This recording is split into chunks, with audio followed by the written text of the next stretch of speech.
What's going on, everybody? This is Cole Jackson here with BYNK Radio, and we are back with another artist spotlight. And we back with some fellas that I've interviewed before. They got a new album dropping. Let everybody know who you are, guys.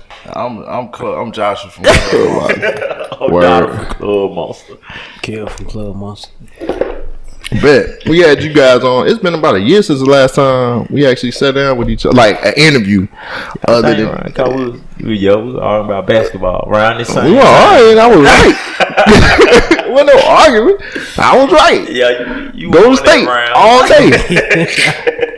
Gotta represent the Bay Area all day, man. Come on. Last time that I actually sat with y'all was the School Escobar show where it was you guys, Schoolie, Rocky, and Jasmine Garfield was supposed to be there, but she didn't show up, man.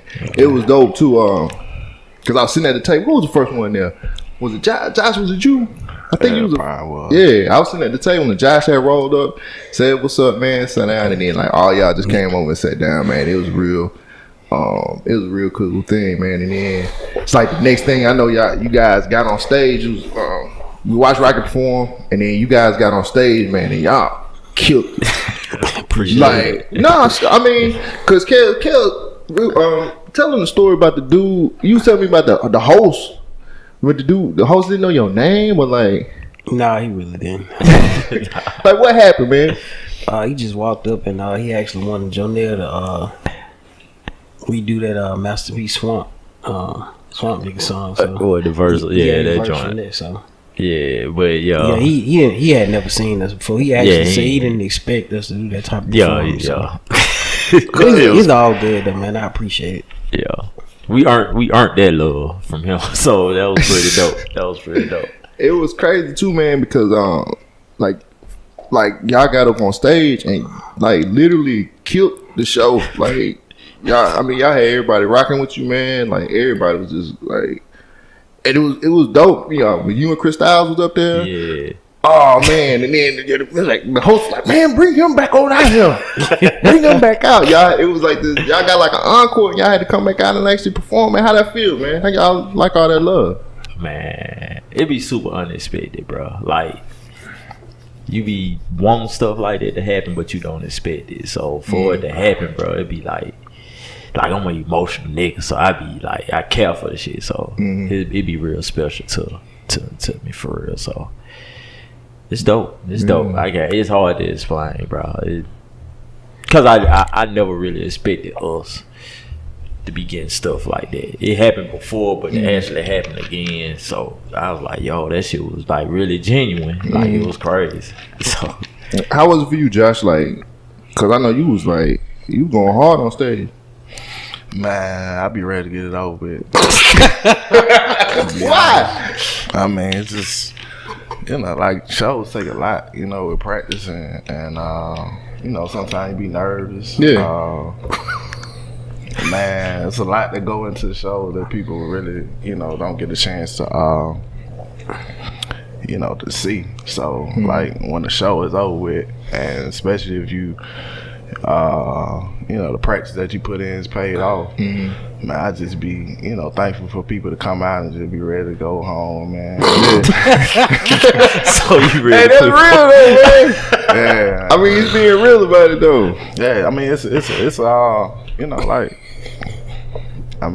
don't take it for granted or anything like that. You know what I'm saying? Because it's a lot of, it's a lot of work that go into it. Right. So, once it's over, I'm kind of relieved. Yeah. You know what I'm saying? That, we able to, make people, react and people say, they think we do a good job, and you go back and collect and see what you can work on to get better for the next go round. Yeah. But see, it was when I was sitting at the table, you didn't even it didn't seem like you was nervous. Yeah, all y'all said, everybody seemed like they was they was straight. Man, people out there put on the front. I ain't gonna need front. I be nervous, my boy. So it's a lot of nerves that go into putting together a show and especially when you want to do a good job. You know what I'm saying? So that's just honest. You know what I'm saying? So once you're able to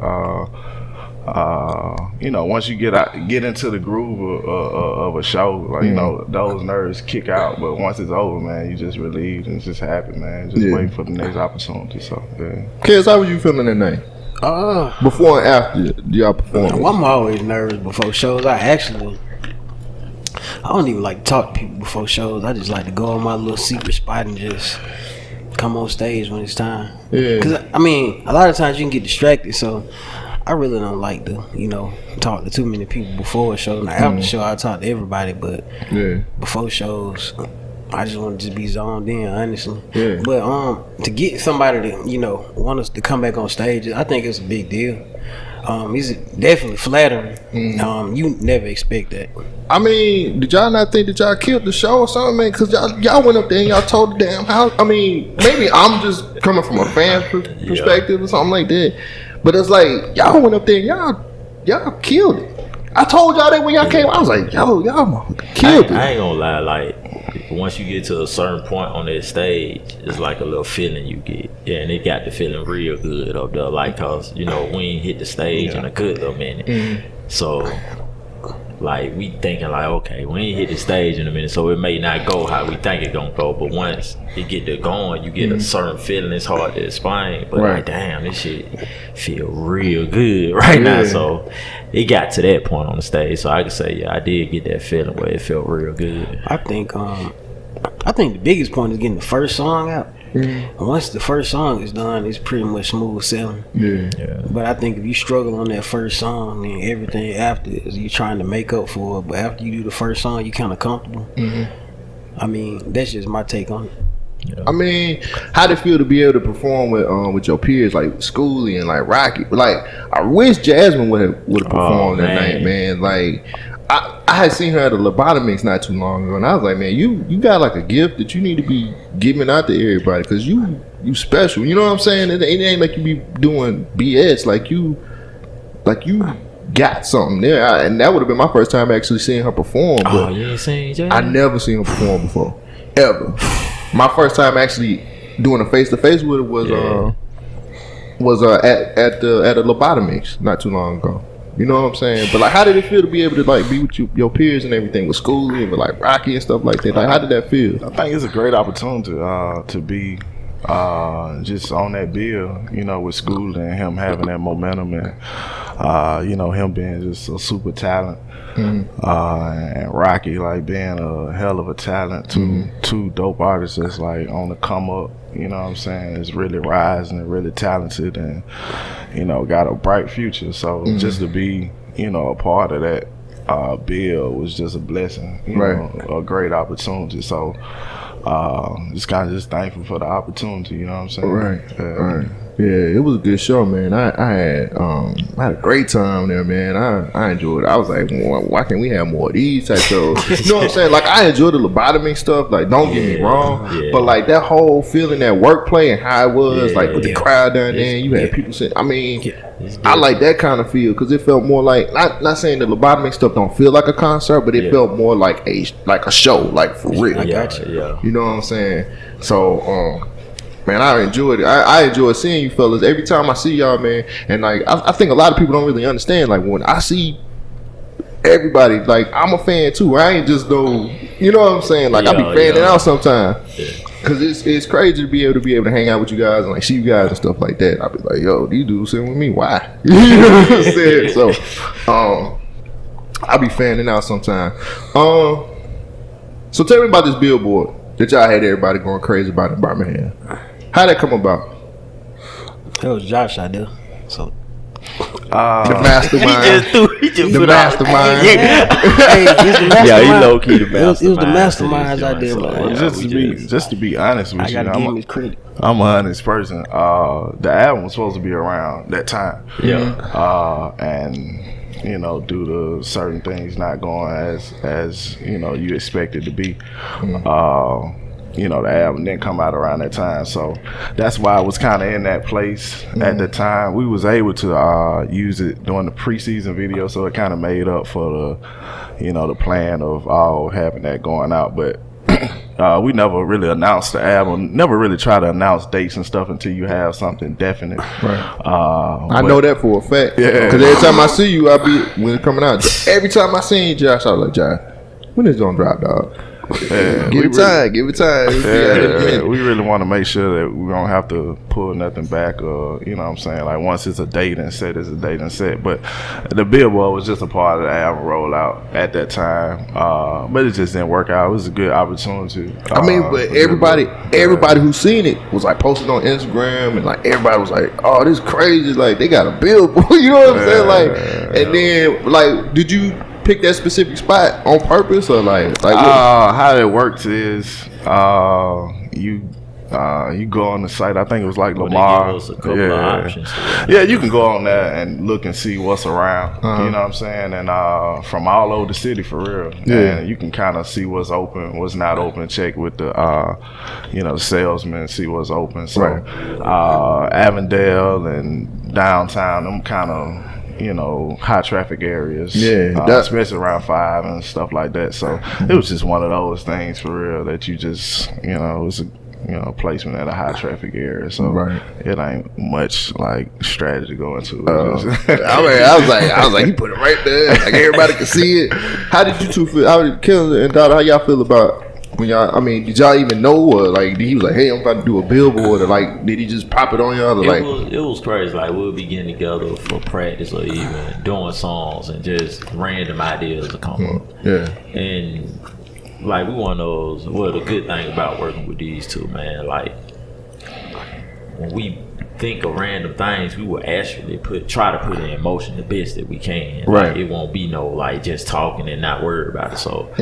It was a conversation that Josh had brought up, and I was like, yo, that's dope. Like, you know what I'm saying? Because cats weren't really doing it a whole lot down. Nobody, I ain't never seen, you know what I'm saying, not for real. And when he said, like, yo, bro, whatever it takes, like, especially as much time as we put in this album, like, time, money, like, weight, like, man, we didn't put too much into it just to slack up on any part of the album. So I'm like, man, I'm with whatever to make it pop, so.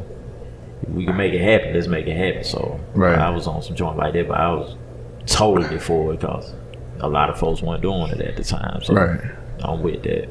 What about you, K.L.U.B? I just think it's a good way to build momentum. Keep interest. A lot of times if you don't have material to work with, people tend to forget. So you always want to have something that kind of generates interest. So people see a Billboard, they'll be like, oh, okay, when's the new music coming out? Right. Or what's the reason behind this Billboard? Yeah. And I thought it kind of, I mean, what you saying, it was supposed to drop around about the time the Billboard came out. It actually kind of worked out in your favor because it kind of built a little bit more buzz. You know what I'm saying? Because we didn't have an actual date, but everybody seen the Billboard. So it was kind of like a situation where I was like, well, like, when the music coming out now like it felt like he was like, okay, we putting this out here, music coming, you just gonna gotta wait on it. It's just one of those ideas. It's it's a lot of failure, it's a lot of success sometimes. You know what I'm saying? Sometimes more for failure than success, to be honest with you. But it was just one of those things. You throw an idea out there and see how you can do your best to make that shit happen. You know what I'm saying? And I think the reception was super cool. We actually got a show off of that Billboard. For the show that we doing on the 25th with the Loft Gallery show with this guy by the name of Josh. They saw the Billboard and hit us up about a show that we doing on the 25th of this month. So they really didn't even know anything about KLUB Monsta or anything. So some way they saw the Billboard and looked up the music and really fucked with the music and just started liking the brand, and I reached out about a show. That was back in like February or something like that. So it was just one of those things. So they got a real dope idea that they do is like a mixture of like art and music, and they do different places around the city, different venues around the city. So they invited us to be a part of that.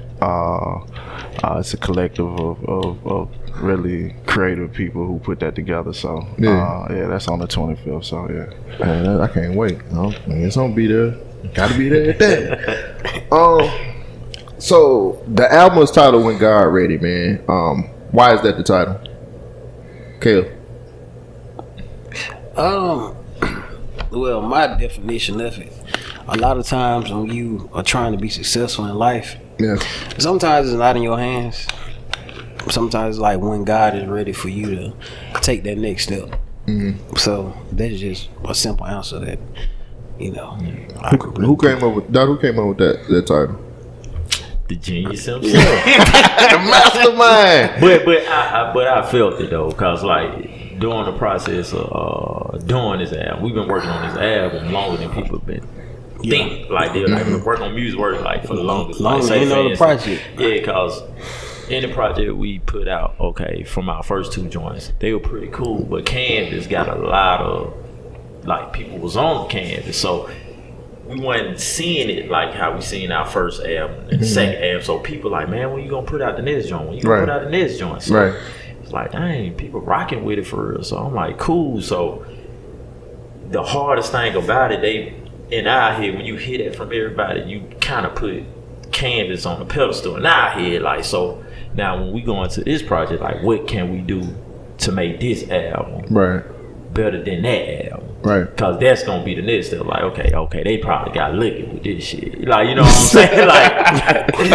so you really have to put your mind creative wise. Like, they looked at us from the cover of Canvas. Like, okay, these dudes dope. They doing something different. So other than just doing music, you got to be creative with the artwork, how we present it, how we come out doing it. So we taking everything into consideration other than just recording. Yeah. So now we like, damn, what can we do to make it better? So instead of just blowing your head or trying to think of all this, just let it come natural. You know what I'm saying? Right. Sometimes it may take time. It may take longer than others.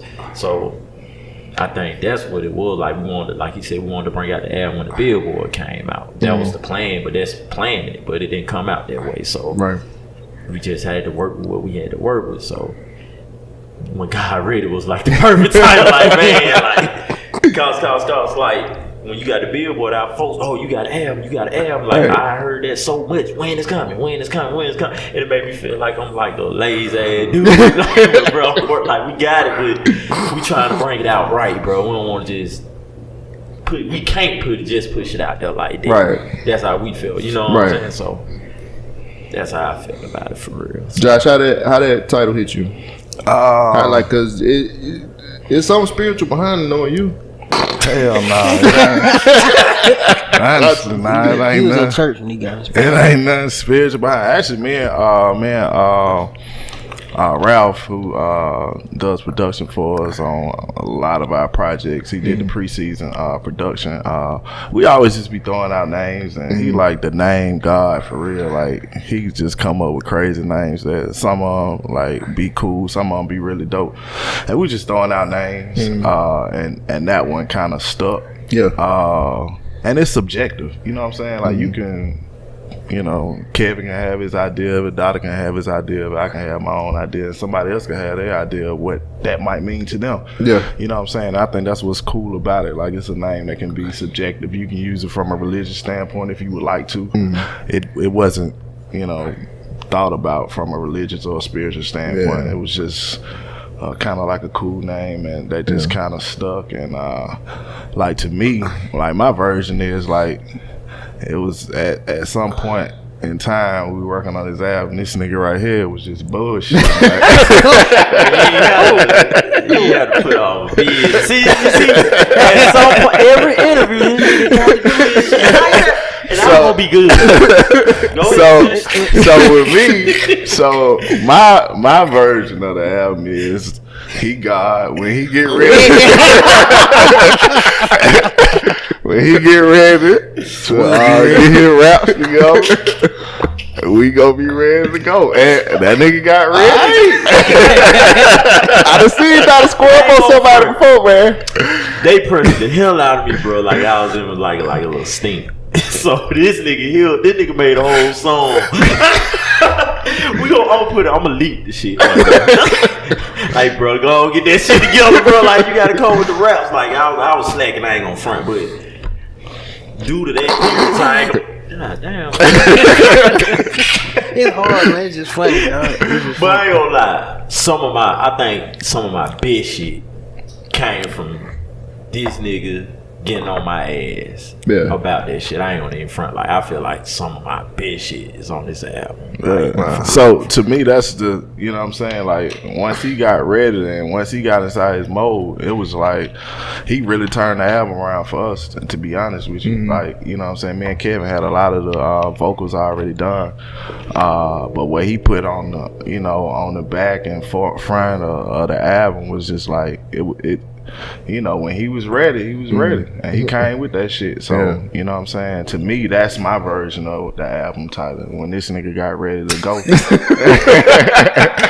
he was ready to go. So, yeah. So that's and like I say, like, the album is subjective. So you can have your own personal opinion of what you think the album, you know, title means. But that's what it means to me. He got a different opinion. You got a different opinion. So, right. All right, guys. So. Yeah, I kind of went into what I was gonna ask next. How much planning went into the project? Cause this y'all's first one, and like, came was like 4 years ago, wasn't it? Damn 3? Near. 4 years. Damn near 4 years ago. Yeah, it was like 3-4 years ago. And so, how much? I mean, y'all talked a little bit about the planning of the newest project, but it's been a while. Like, how much planning went into it? And like, you know, Dotta, like, because you was the one holding everybody up, apparently. You the one got to write these rhymes. How much planning went into this project? Because this, the reason why I'm asking this is because this project feels different. I don't know if y'all realize where I'm coming from, but it just don't seem like the same project, the same stuff y'all to put out. It just seemed like it's bigger. Like, you know what I'm saying? Like, it just seemed like something amazing about to come out of this. Yeah, like, I ain't gonna front, bro. I feel so good about the album. Like, I go with it coming out next Friday. I feel like that's something to be. I ain't slack. I don't feel like these two niggas had me going crazy, right? For real. Like, so it was a challenge. Like, I'm throwing away verses because I know the shit when, like, bro, this shit ain't competing with niggas. Like, and not trying to, like, they good at what they do. Josh good at what he do. Kel's good at what I'm good at what I do. So I felt like I wasn't giving the best me at the time. Right. So I'll write some shit just to say I wrote some shit, but it wasn't fire. You get what I'm saying? Yeah. Then so was you in like a slump, man, or like a writer's block or something? Slump. I don't need, like, I got lazy. I got lazy as hell, bro. Like, super lazy. I don't know what the hell was going on. Probably depressed, anxiety. I don't know, but I got super lazy. But the help of them just listening to their verses and listening to the songs when they was coming out, bro, they really put me back in my mode, like, cause they was killing. And I'm like a competitor. Like, I got a competitive spirit. Like, I gotta come with the dopest shit, even though it's not, if it may not even be better than your shit, but it's the best that I got. You get what I'm saying? Yeah. So, and I think that took up a lot of the time on the album for as that go. But I guess getting the artwork together, thinking how we were gonna present it. Like, we wanted to be like, cause when we did Canvas, I honestly felt like we didn't push it to the point that it needed to be pushed, and that's on us. Right. You know what I'm saying? So for the love that we got for not pushing as much as we supposed to, I was surprised because a lot of people that don't get that much love, and a lot of people push more than we did for that. So I was like, bro, we got to do our part. So getting everything together, like, all us work, all us have our situations beyond making music. So being able to be on the same page to get things done in a timely manner be hard. So I guess getting more prepared for this album and learning from the past 3 albums and what mistakes we made on them, we was able to get more adjusted for this album. You know what I'm saying? Right. So, but with that, it's a learning process and a lot of thinking and a lot of time. Right. So I think that was part of it too. Josh, because everybody keep pointing at you as the mastermind of everything. What was the planning process like for you? Because it seemed like you be real hands on with everything. Man, it's trial and error.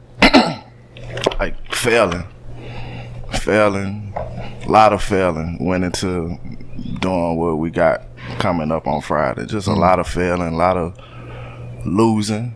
A lot of losing time and financially losing.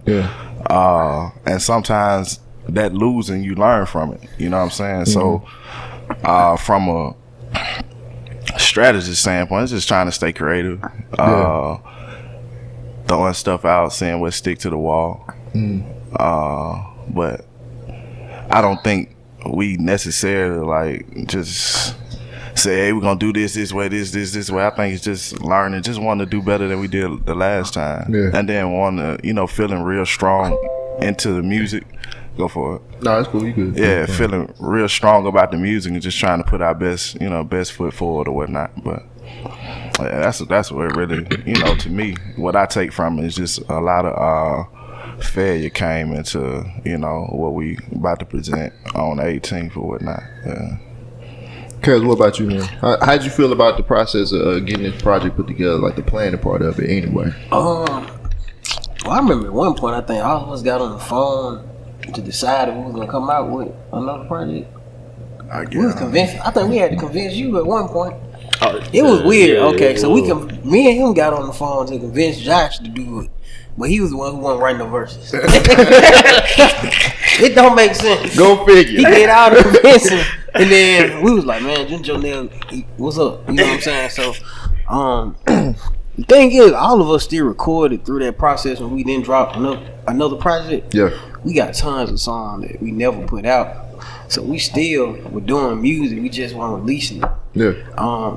And like I said, we just do it for practice. But I think this process, it's been stressful. I can say that. Stressful process, man. Yeah. Like, I just be happy when it's out. I'll be honest, man. Like, it's just a stressful process. And then I think a lot of times you do songs, you're proud of it. You want to get everybody else's perspective. So, that's pretty much my take on it. Josh, let me talk to you real quick, Josh. I'm just aiming this at you. I watched the conversations y'all had with the videos and stuff that y'all was doing when y'all was first pushing everything out. You wanted to give up on the project, then you wanted to quit. Yeah. Did you want to just quit the project, or you just wanted to stop doing music? Because when I talked to Schoolie was gonna quit music. He was like, I'm done. Like he didn't want to do it no more. Yeah. So what was up with you, Josh? Like what was eating you up like that, man? Well, I think I could. I think I could still do music, but it doesn't have to be.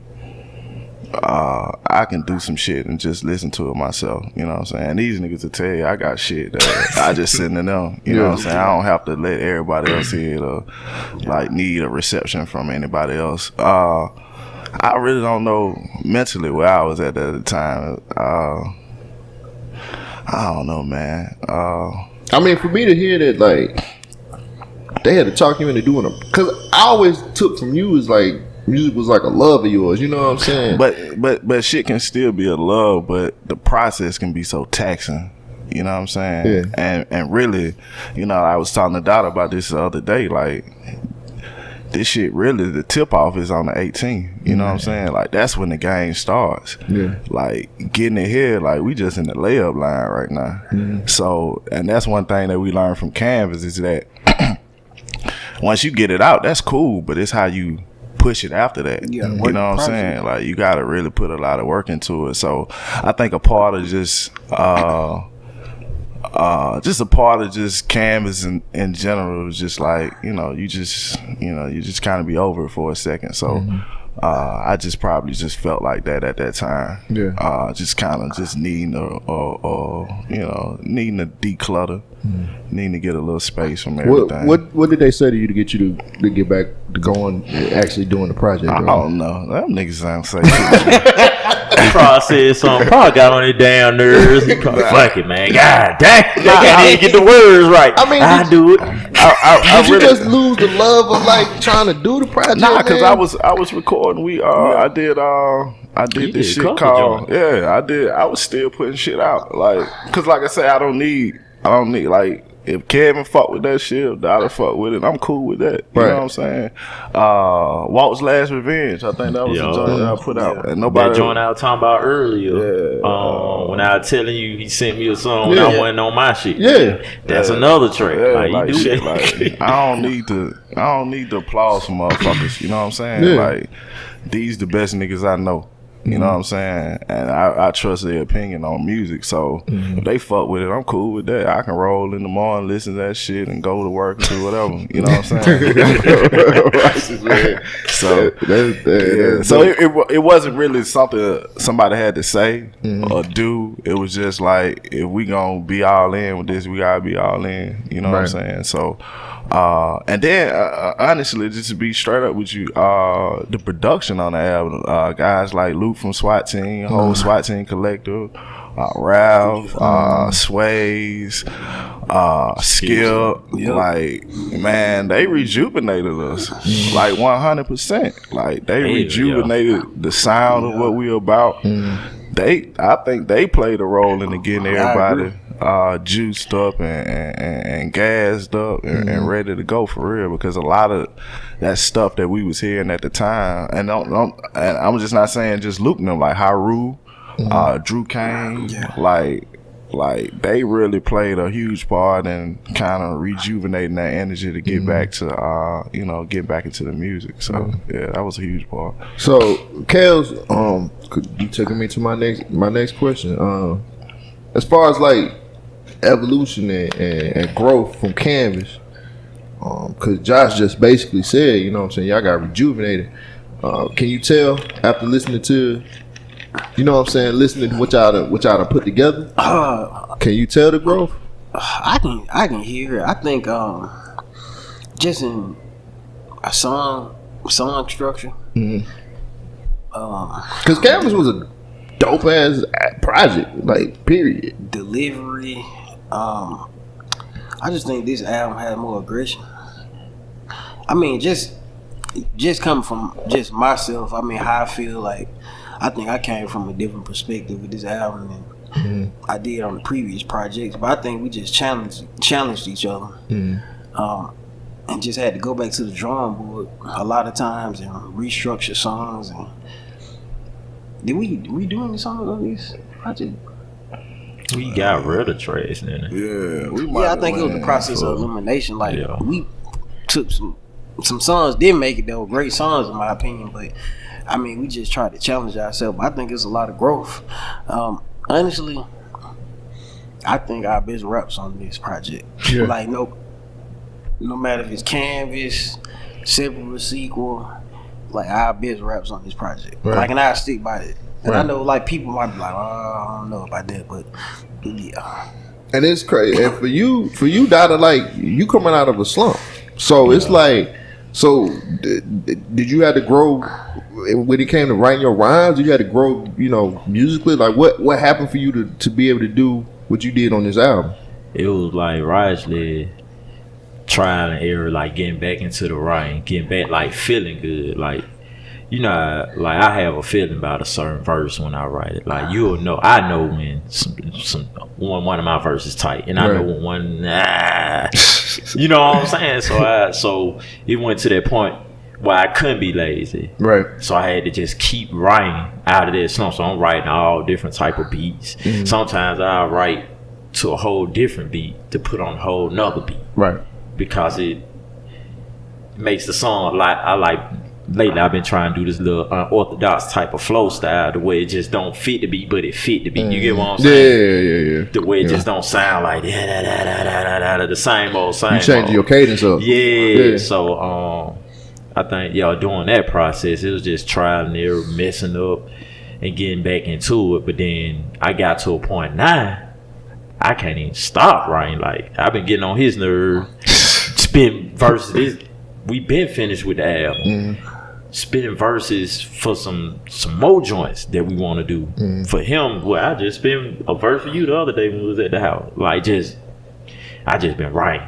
I just been itching to write for real. Like it's like the love really came back once I got back into it. But like I said, with the help of them, man, like just listening to the project from Canvas to now, man, like creativity. Because I think all of you have had changes in your life since Canvas is come about. You know what I'm saying? All of you have something significant has happened in your life since Canvas. You know what I'm saying? So y'all can't really do the same thing that y'all was doing on Canvas. Does that make sense? Yeah, I agree.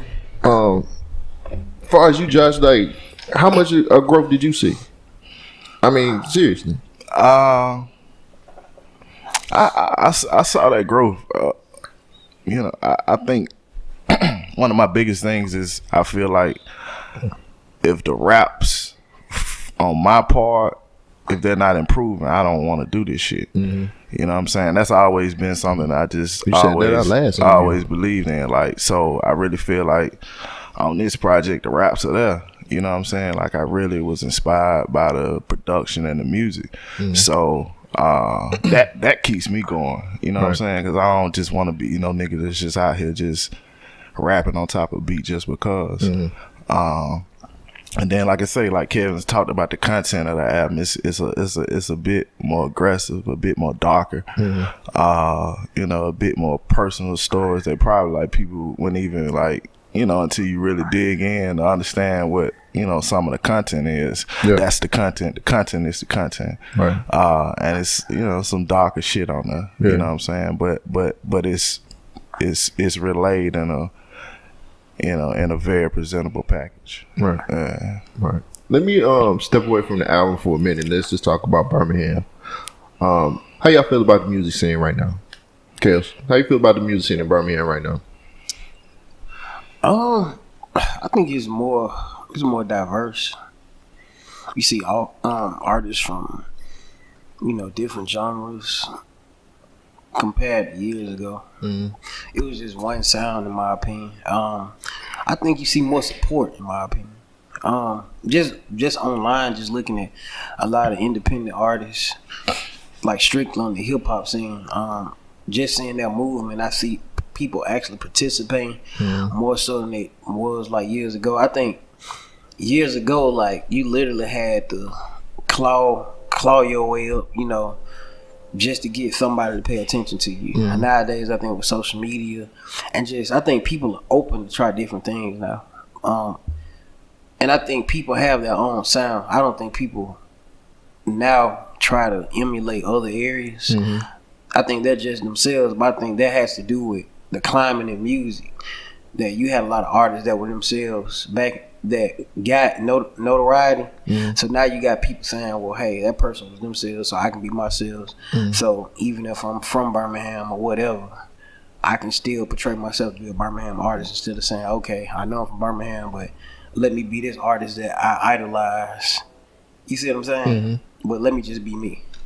So I think that might be the reason, like, people are literally, like, open to, listen to different types of music, especially in the city. What about you, Don? Like, what you think about? I mean, what you think about? I seen you at a few shows. You know what I'm saying? Well, I done before. We didn't. And I was like, we done seen some good stuff. You know what I'm saying? What you think, man? Like, I think it's dope. That's why I keep going to shows. Like,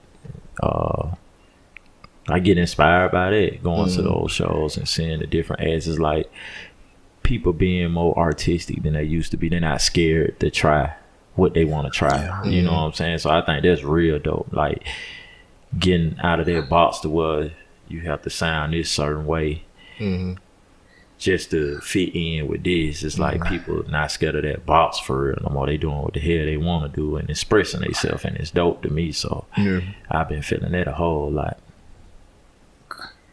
What about you, Josh? I feel the same way. I think the music, man, so many talented people around here, man. Like, the talent is amazing. So I'm really just waiting to see, that next step, that next progression for people to get that opportunity and that light, you know what I'm saying? To really get from, just from the area and, let that talent be shown nationwide, countryside, you know what I'm saying? But I think it's there.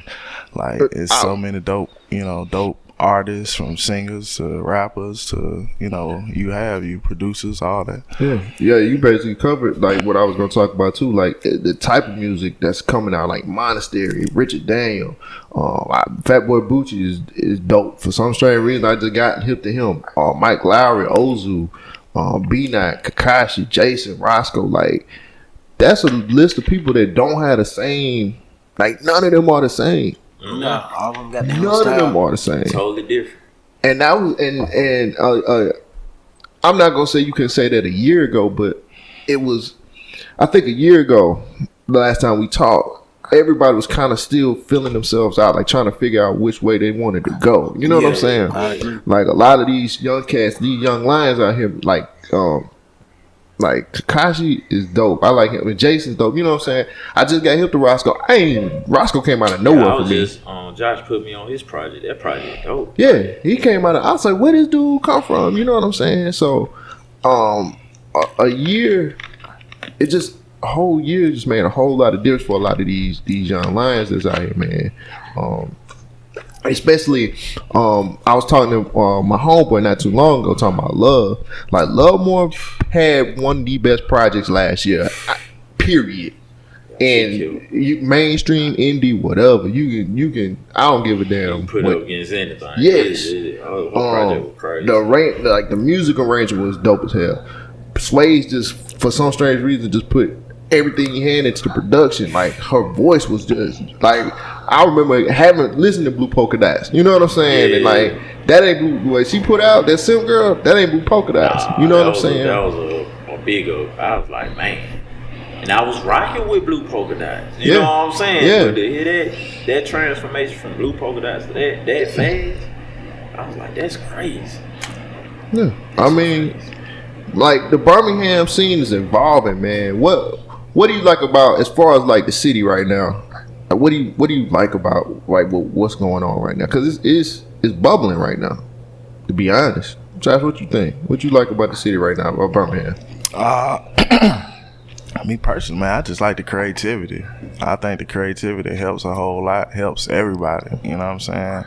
That's what I really like. Just the creativeness of artists, how they choosing to put out the music and visuals and, man, all that stuff, man. I just champion them to continue and take it up to the next level because they deserve to be on these platforms bigger than Birmingham, like, because they can compete with whoever, name them. You know what I'm saying? Like, it's a lot of talent that can compete with people who, mainstream, whoever out here. So I just wanted to, just champion these artists and tell them, man, compete with these guys because y'all can do it, like straight up. Yeah, a lot of guys get their grind up. That's the only thing that I be like, y'all gotta grind. Or sometimes you just hit lightning in a bottle. Sometimes that's what it is. Sometimes too. Sometimes somebody see your shit and fuck with it and cap for it and go from there. So it's it can go a lot of different ways. You know what I'm saying? So sometimes it's grind, sometimes it's just luck. Yeah. So keep going though. Why do you think it's so important to represent Birmingham when it comes to music? I'll start with Dotta. Why? I mean, because. Well, I'll let you know why I asked that. Why do you think it's so important to represent Birmingham? I feel like we need to, like, because there's a lot of talent down here, bro. Like, dope artists. So I think it's very important in the large, amongst the mass. There ain't a lot of Alabama. Like, you got a lot of Alabama people that you really don't know that rep. Like, I find out about a lot of different artists from Alabama later on in life. You get what I'm saying? Like, he was from Alabama. Oh, he was from Alabama. I never knew a lot of these folks. I'd be thinking they from, you know what I'm saying, other places. So I think it's very important. Like, a lot of people know that a lot of talent is in Alabama, and it'll help the traffic for when you're looking for talent. Cause I'll say some people probably look down on Alabama when it comes to talent. You probably look at Alabama and think, okay, is this one type of artist down here that's what you gonna get. That's what you go find if that's what you looking for. Right. But it's a big diversity of talent down here, so it's very important to rep Alabama to me. Yeah. What about you, Kel? I think it's very important, mainly because I give you an example. Like Atlanta is 2 hours max from here. You driving slow. These people in Georgia think Birmingham like 5 hours away. Yeah. So just imagine that's a big area for entertainment. Birmingham is just around the corner, and they still don't know how close it is. So I mean, when you look at that scenario right there, it means it's not being portrayed in a good way for talent, and it's not being broadcast. Yeah. So you always want to bring attention to your area, because I mean, the only thing they know Alabama for a lot of times is football. Yeah, that's it. Yeah. Outside of that, it's like, oh, whatever. Yeah. So I mean, I think you have to. I think your state shouldn't be known for one thing. You want to bring eyes on different. I mean, even if it's not music, you got great artists here. Probably got great filmmakers here, great music directors here. So I mean, all that should be, publicized. And a lot of times it's like a domino effect. You got a great song, you got a great music director, you got great artwork. When you have a great project, everybody's eating off of that, and you see talent from each side. Yeah. What about you, Josh? Satan, do your question again. It was. I was just saying, why was it so important to represent Birmingham when it comes to music? Like, because a lot of people don't. There's a lot of artists that get out. I'm asking that question because I think we have too many artists that go to Georgia, do what they need to do, and then come back, and then it's just like, well, I'm gonna bring the riches back here, and it don't really work out like that. You know what I'm saying? Yeah. Like, why you gotta go to Atlanta when you know the talent is here? The talent's here. Like, it's just, I think it's the hustle that's the problem. You know what I'm saying? I just don't feel like, I done talked to a couple artists that actually be like, well, I gotta go to Atlanta. Let me get big there, and then when I get big there, then I can just come back to Birmingham, and then I can just bring everybody up. Yeah. I don't really feel like, I think that's hustling backwards. To me, that's hustling backwards. Yeah. Especially when you got the talent here. I think the internet opens everything up nowadays. So, if you, and like I say, sometimes it's hustle and grind, sometimes it's luck, sometimes it's knowing somebody. You know what I'm saying? I think sometimes people go to Atlanta thinking they may, be able to get put in a situation where, they know somebody who can help them. You know what I'm saying? That's your angle. Go for it. You know what I'm saying? I ain't gonna knock that. But with the internet, man, you're able to put a record on SoundCloud or do your distribution and get your shit on iTunes and Tidal and Spotify. So I mean, the door is open. You know what I'm saying? It's just like you say, like, some parts grind, some parts luck, but Birmingham is well deserving of it because it's so much talent here. And like I said, sometimes it might take one or two people to kick in the door and inspire other people. Like, yeah, we could do this shit. Yeah, I feel like you guys can inspire. Definitely, I feel like we can inspire people. Yeah, hell yeah. And then a part of that is just, making sure we grind and work our ass off. You know what I'm saying? And whether it works for us or it don't work for us, maybe what we do on the grinding side can help somebody else. You know what I'm saying? Coming or help the next person or this, that, and the third. So I definitely agree with you. Like, grind is a huge part, especially for us. Like I say, like I look at it as like on the 18th is when the ball tips off because we got a whole game to go after that. You know what I'm saying? That's when that shit really starts. Like, that's when the grind really starts. So we got to put more effort, energy, and hustle and work inside of what we do too. So that speaks to us directly. You feel what I'm saying? And then, like I said, it take a little luck too.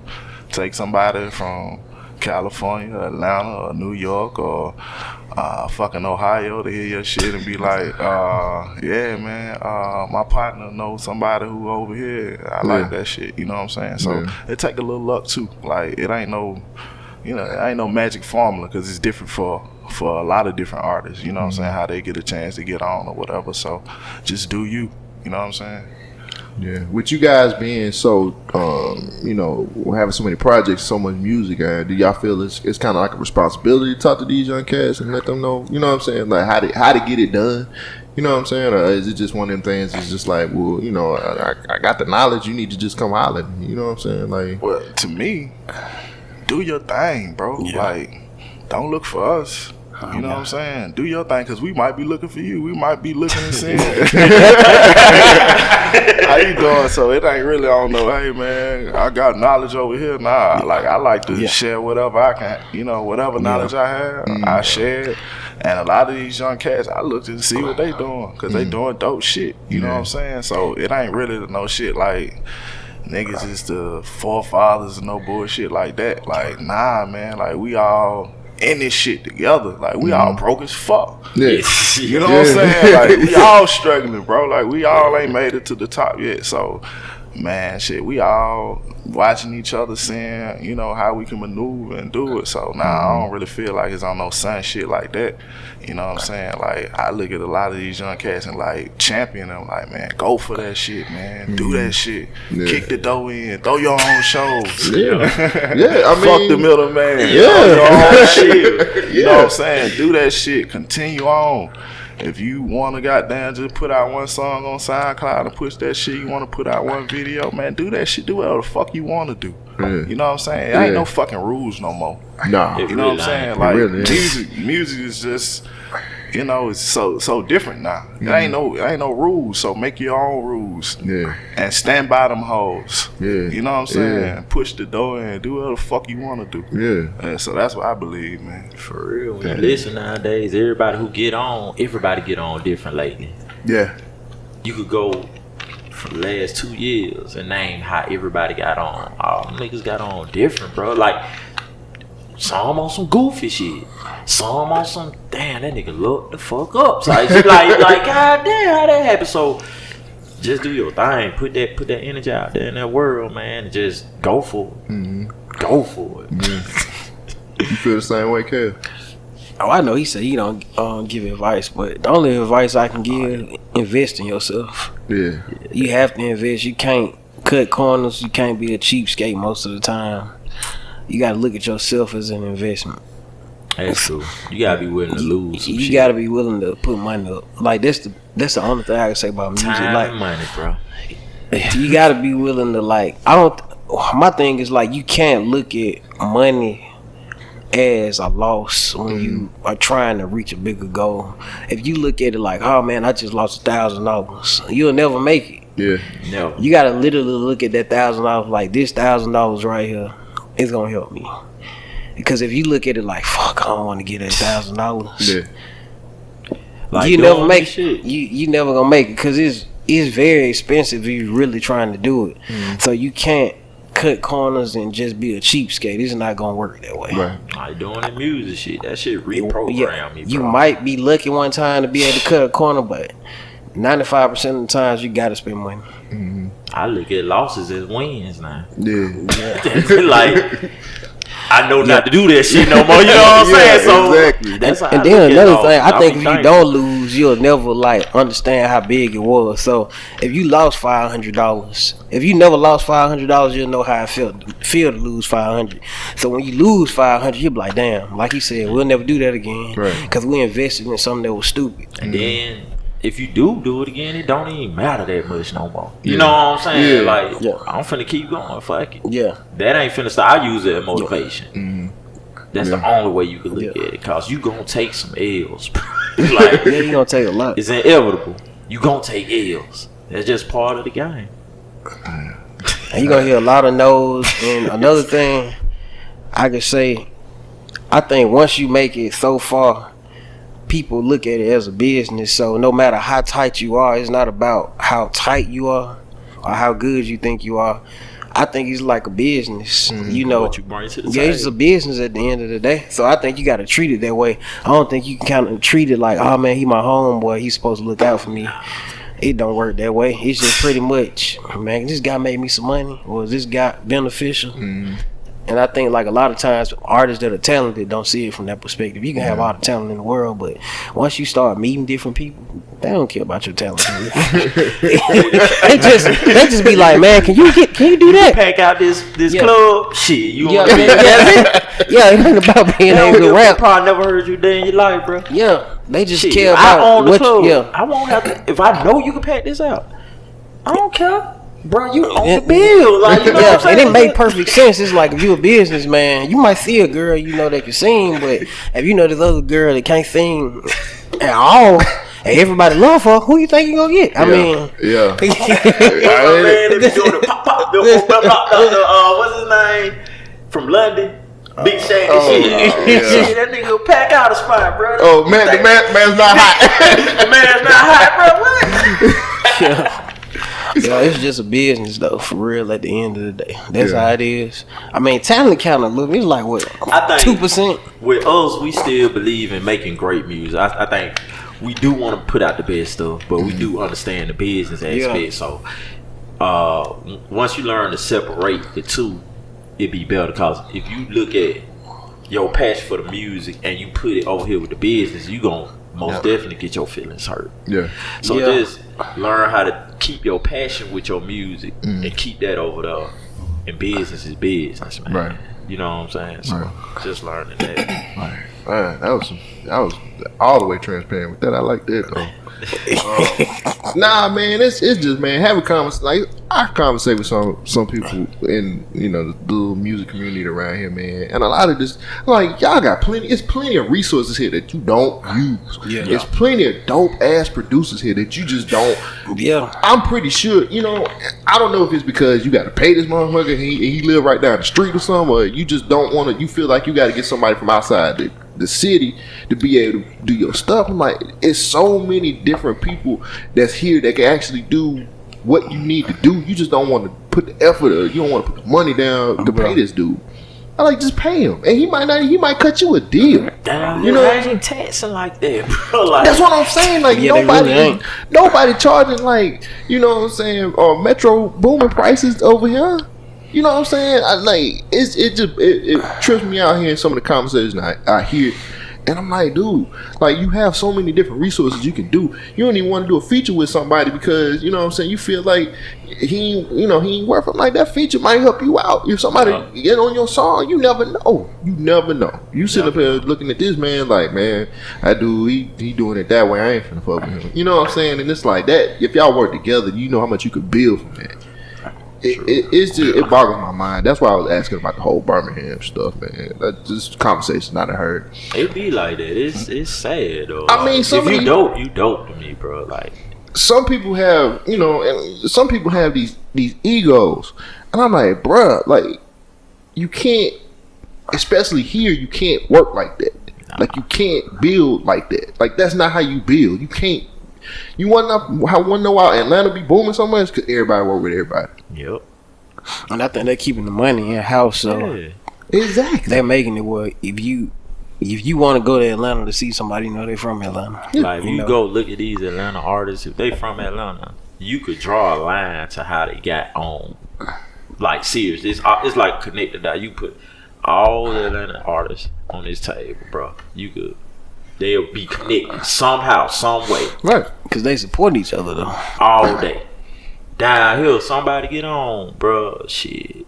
It probably be a couple folks that they knew, but it ain't gonna be connections like that. Right. You know what I'm saying? Right. So, I get what you're saying. Totally. It's more to it than that, and I don't think people see the bigger. It's a bigger picture there.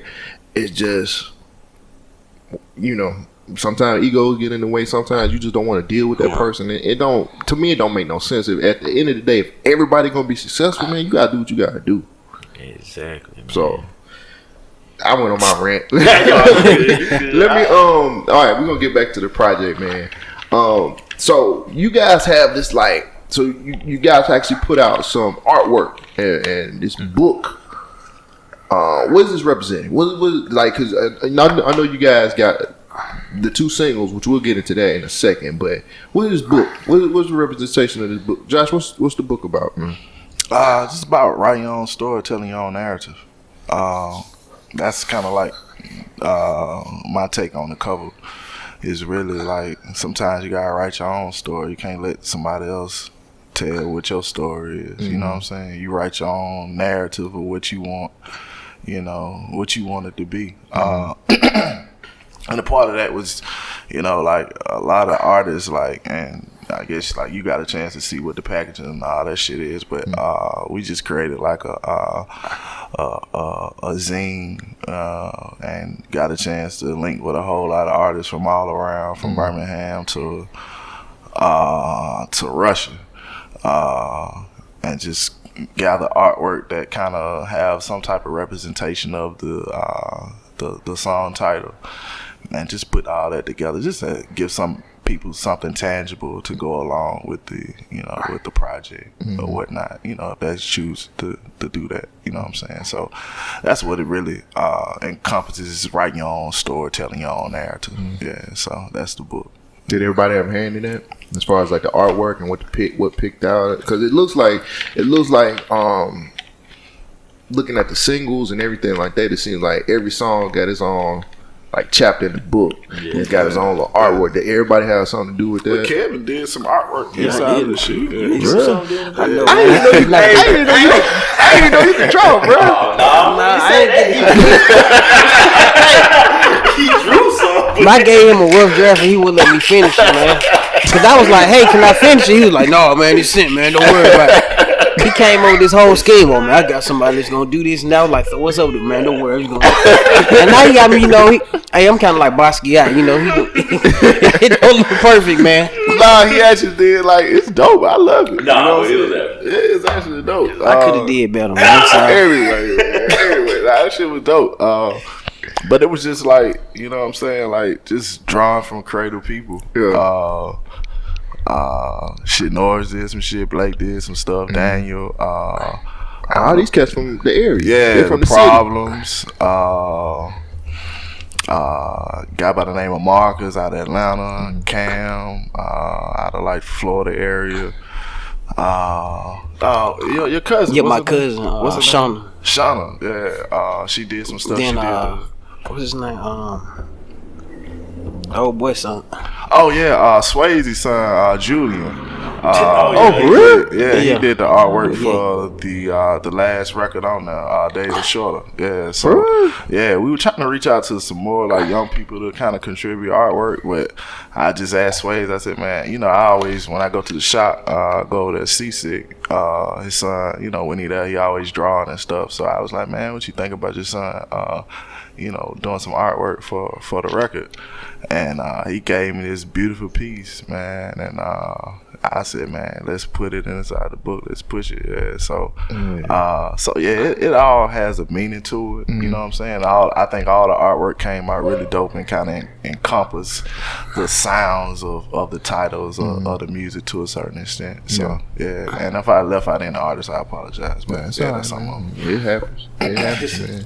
So, let me talk about the singles real quick. You guys already dropped 2 singles, Preseason, which was produced by Anthem, and Vacant Thrones, which was produced by SWAT Team. Shout out to Luke, because if anybody know music, Luke, oh my God, man. Luke and Walt. Walt, I've had Quiz, the whole not trying to put it all on Luke. I just hang around him more. Shout out to the whole SWAT team. Our brothers. Crazy, bro. They different. Why y'all pick them singles, Dotta? Why y'all pick them singles? Oh, especially, man, that Preseason. That was like one of my. Oh my God! He went so stupid on those. He went so stupid. I was like, man, this some heat. So when he first recorded that joint, bro, like I was looking at him crazy. I said, you went deep in your bag, cause you know he real passive, right? So to hear that aggression from this cat, bro, and he was going, I said, ooh, he kind of slowed me right on that trick, man. Like that was one of the blocks that I ran into. I said, man, this nigga was crazy. Like, whew, when I first heard it, there was no hook, just his verse over the beat. Yeah. I said, man, this shit gonna be special right here, bro. That was Y'all funny, man. I mean, so you don't think so? He knew. Humble Harold. No, he get his acting on. No, man, like a lot of thank the Lord above. Go ahead. No, man. No, honestly, like a lot of times when I record songs, I just record it. And I be like, it's alright. Bruh. Like, for real? Like, that's no, because it happened every time. Like, I remember I recorded, going back to the old project, Cypher Dreams. Mm-hmm. So I recorded it. And I, like, usually what I do, like, I always do this, right? So, like, let's say I record 4 songs. Mm-hmm. I'll send, like, 3 to the email. Then I just wait to see what I just call them, like, hey, man, you check the email out. And he will and then they'll be like, oh, that was dope, man. So I'm like, all right, man, I got a song, I don't really like it, man. I'm about to send you them. They be like, okay. So I sent, I sent it over. Then they be like, oh, that was dope too, man. We're gonna use. I'm like, all right, cool. But I don't never send it. Be like, hey, that's tight. Like preseason, I thought it was gonna be tight, but I ain't say it. I just had to get a cosign from them. Okay. But I never sent over like, hey, I killed that. I thought you. Because I remember Josh made. No, because prime example, Bears and Stars, I remember I did a verse of that, right? Yeah. And then I sent it to Josh. I was like, hi, son. He was like, oh, man. He said, he was like, you could do better. So I had to rewrite my whole verse of Bears and Stars on our previous project. So, I mean, I just need, like, if I get confirmation from them, I'll keep. Yeah. Hey, he did me like that on Bears and Stars, for real? too. Yeah, Josh is overly critical. You overly critical. I mean, I think you can be critical to people that you love, people that you feel strongly in, and people that can take that criticism. You know what I'm saying? I'm not gonna give my opinion every fucking body. You know what I'm saying? But these guys, like, I trust to give my opinion to, and I trust that, you know, they always take it, you know, whatever way. Sometimes that shit, they don't give a fuck. You know what I'm saying? Sometimes my opinion don't matter. So, like, you just know who you giving your opinion to. Like I said, I don't speak how I speak to them with everybody. You know what I'm saying? Because everybody ain't brothers. Everybody ain't, you know what I'm saying, been down. You know what I'm saying? So, you know, we just honest with each other. And that's one of those things. Yeah. What about Vacant Thrones, man? Man, fucking beat, man. That Symbol. It was called a beat. Was called Symbol. Yep. That beat was called Symbol. Yeah, Luke, SWAT team, Walt, but we was over. Luke, was you over there, Luke? Man, no. The crazy thing about that, we had recorded everything for the project. Everything was done. And we went over there just on some humble shit. Yeah. And he played. Luke played this record called Symbol.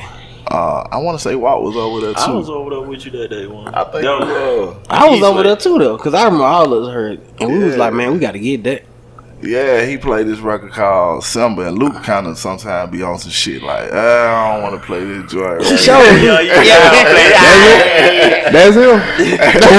And he played this joint called Symbol, and I had that face like, oh shit, like, god damn. And we were just, you know, working out, man. If you if you feel led, the Lord leads you. The Lord leads you, you know, to send this our way, and we can work out, you know what I'm saying, the business aspect, you know what I'm saying, and that's what we did. He sent it over, we worked out the business on it, and man, I was just like, and we turned that into Vacant Thrones. And, like, people really like the reception of that record. Has been crazy. Yeah, like, it's been crazy. Like, both those records are like super strong. You know what I'm saying? They strong singles coming from, you know what I'm saying, this project, man. Yeah. But like I heard Preseason. I was like, man, they finna do something serious. And y'all got some visuals out with both of those. I know Ken XL did the Preseason video, and T-Ignite actually did the Vacant Thrones video, which got 2 totally different concepts.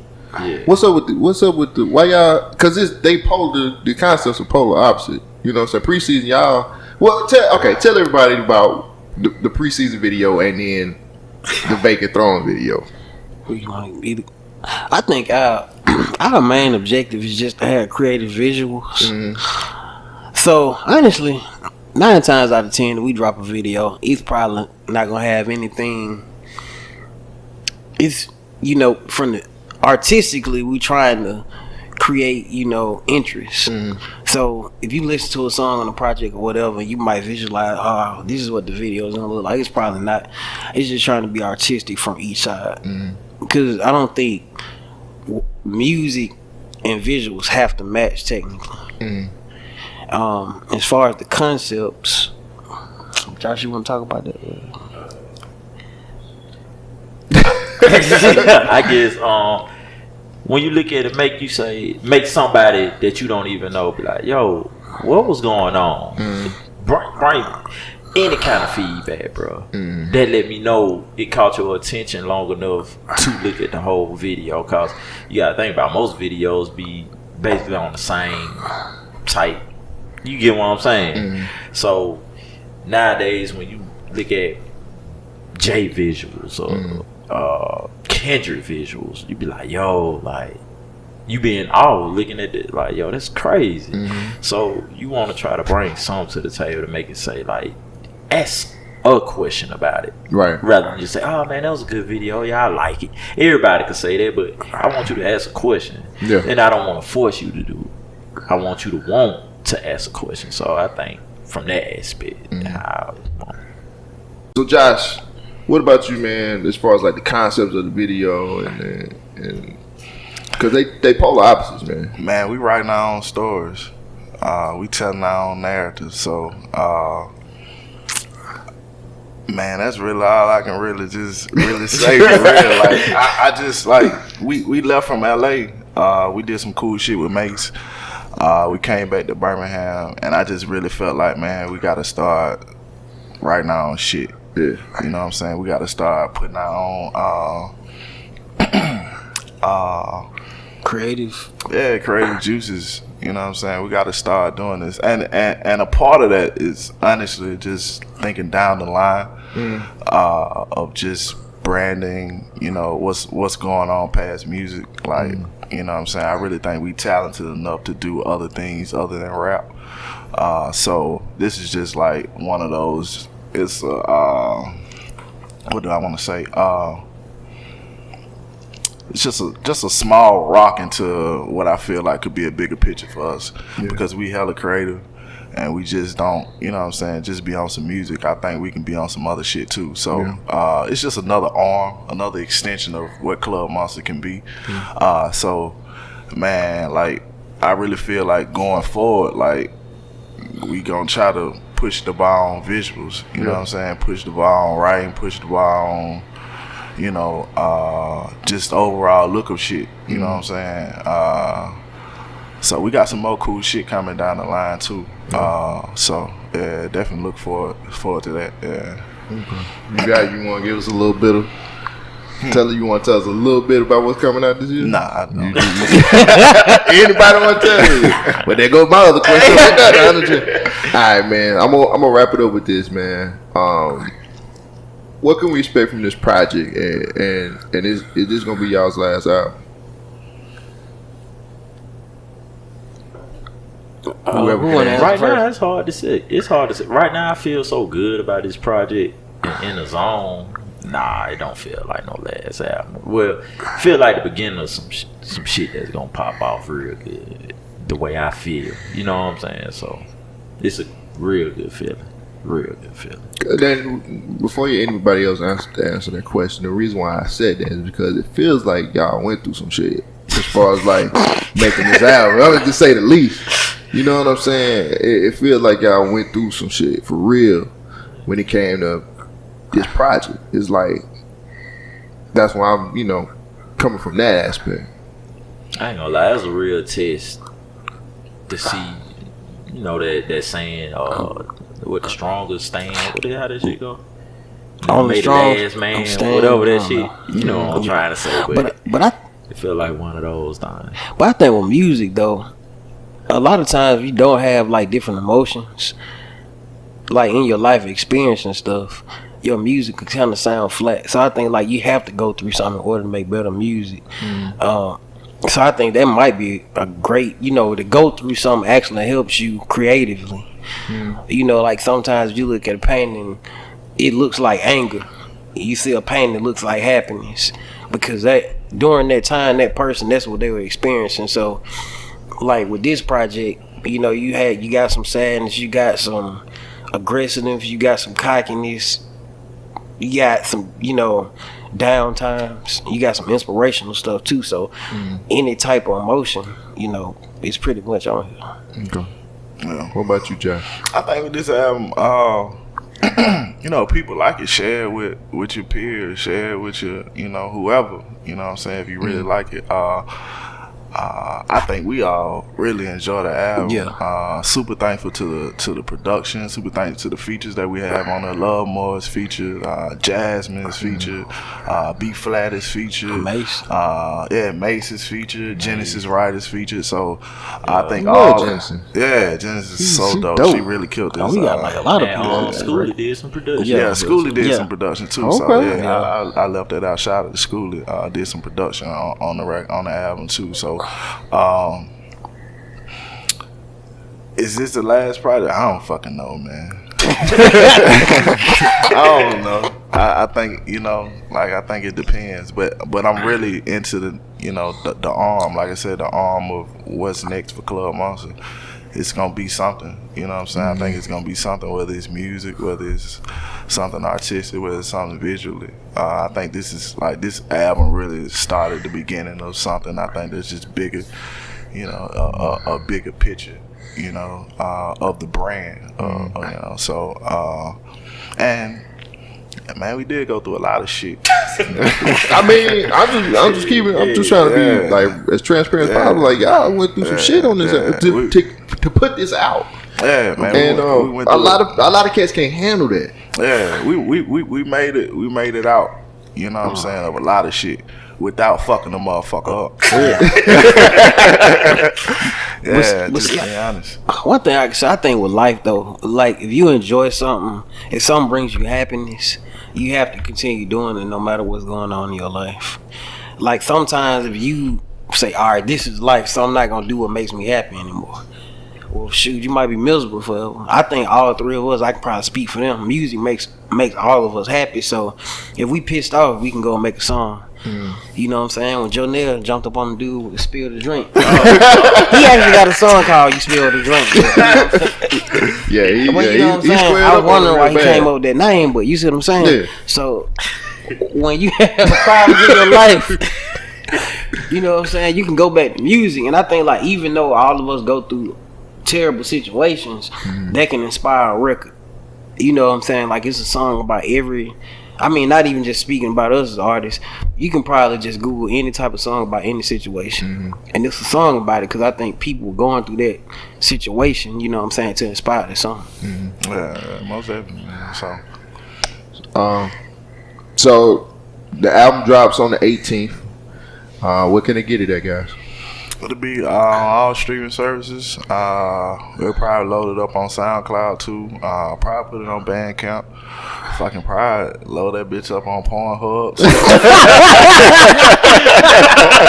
Like real shit. Like probably put it on there. That's where I get my bootleg everything. It'll definitely be on YouTube. Man, it'll be, you can find it wherever. You know what I'm saying? We got some packaging that go along with the album. So that'll be available on the internet soon or something like that. But yeah, man, it'll be everywhere, so you can get it on your phone. You know what I'm saying? I know people stream nowadays, so Tidal, Spotify, Apple Music, all that. So yeah, if you fuck with it, man, send it to people. You know what I'm saying? That's all we ask. You know what I'm saying? Is if you really like the jams, like share them hoes. Yeah. Support. I always say support the artists. So always support the damn artists. Man, I appreciate y'all coming back, no man. Problem, man. I appreciate you having us. Man, y'all, you know how I was like with Dotta, man. I was scared. I'm glad y'all kept calm. But that's it, man. Artist Spotlight, KLUB Monsta, man. Check out their new project when Gawd Ready on the 18th everywhere. Follow us too. Give me social stuff. Facebook, KLUB Monsta, Instagram, KLUB Monsta, Twitter, KLUB_Monsta. Yeah, throw them follows, man. Fuck with us. Yeah, man. Dotta got Monsta Dotta. I don't be remembering my shit. Monsta Dotta. How you don't remember your social media? Dotta. I remember that's the Instagram. Yeah, so fuck with us, man. Yeah. Kel? Fuck with us. Hey, that was another Artist Spotlight. I'm Cole Jackson. This is BYNK Radio.